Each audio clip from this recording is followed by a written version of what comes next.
Welcome to bright academy Pundri. आज हम unit chapter 4 moving charge and magnetism का topic पढ़ रहे हैं। Force on a current carrying conductor in a uniform magnetic field. Force on a current carrying conductor in a uniform magnetic field. पहले हमने क्या पढ़ा था कि एक मैग्नेटिक फील्ड के अंदर एक चार्ज रखा हुआ है, तो एक चार्ज है तो चार्ज के ऊपर फोर्स रखता है। फिर हमने क्या पढ़ा कि वही चार्ज इलेक्ट्रिक और मैग्नेटिक फील्ड दोनों में रखा हुआ है, उसको हम क्या बोलते थे, लोरेंस फोर्स। अभी हम पढ़ेंगे कि एक यूनिफॉर्म इलेक्ट्रिक फील्ड के अंदर यूनिफॉर्म इलेक्ट्रिक फील्ड कहाँ जा रही है, perpendicular to the plane inside the board. तो ये अंदर जा रही है और यहाँ पे क्या रखी हुई है, एक वायर, क्या है, करंट कैरिंग कंडक्टर। इसमें करंट क्या जा रहा है, आई, करंट कैरिंग कंडक्टर है। तो इसके ऊपर एक फोर्स लगेगा, तो फोर्स क्या है, किसी मैग्नेटिक फील्ड के अंदर, यूनिफॉर्म मैग्नेटिक फील्ड के अंदर कोई चार्ज रखा है तो उसमें फोर्स क्या लगता है, क्यू वी बी। क्या लगता है, Q V B. Force on a magnetic field, force on a particle in magnetic field, उस पर क्या लगता है, क्यू वी बी। लेकिन यहाँ पे क्या है, यहाँ पे चार्ज नहीं है, क्या यहाँ पे एक करंट कैरिंग कंडक्टर है। ये क्या है, एक वायर है, इसमें कोई चार्ज नहीं है आपकी बार। अब इसमें क्या है, करंट कैरिंग कंडक्टर, यानी कि एक वायर है जिसमें करंट क्या जा रहा है, आई जा रहा है। तो इसके अंदर क्या है, तो इसके अंदर क्या है, मान के चलो ये करंट कैरिंग कंडक्टर है और इसको हम रखते हैं मैग्नेटिक फील्ड के अंदर। तो इसमें क्या है, बहुत ज्यादा इलेक्ट्रॉन्स, क्या है, बहुत ज्यादा इलेक्ट्रॉन्स। तो यहाँ पे फोर्स क्या हो जाएगा, क्यों, चार्ज की जगह क्या आ जाएगी, इलेक्ट्रॉन। तो क्यू वी बी क्या आ जाएगा, ई वी बी।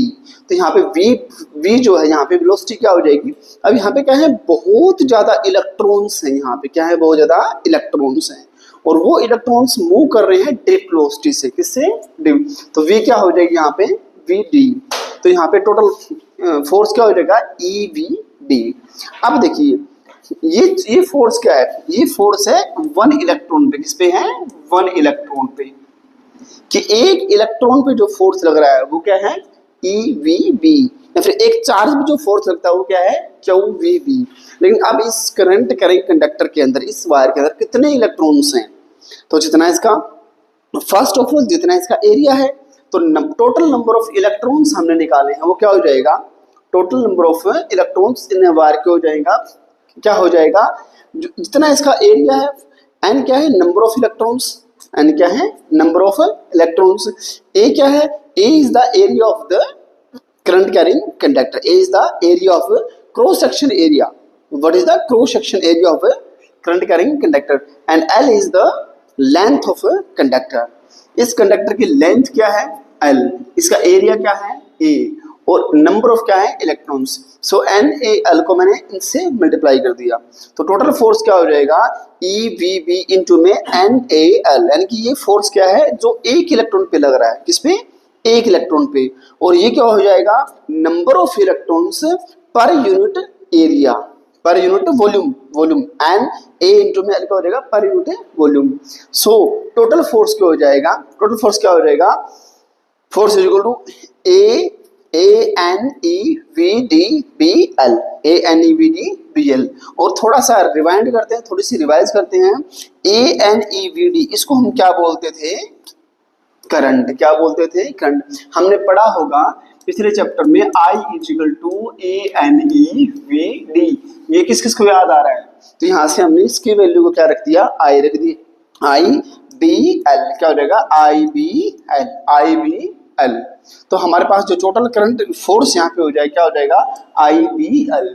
तो कोई भी करंट कैरिंग कंडक्टर अगर किसी मैग्नेटिक फील्ड में रखते हैं तो उसमें जो फोर्स लगता है वो क्या लगता है, आई बी एल, आई बी एल।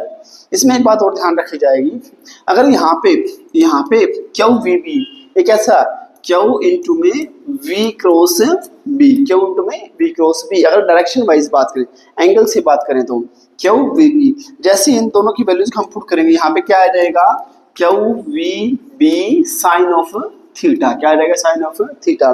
तो यहाँ पे I B L sine theta भी आ जाएगा, क्या आ जाएगा, I B L sine theta भी।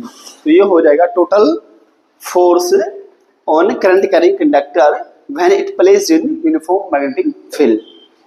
तो ये समझ आ गया, थैंक यू सो मच।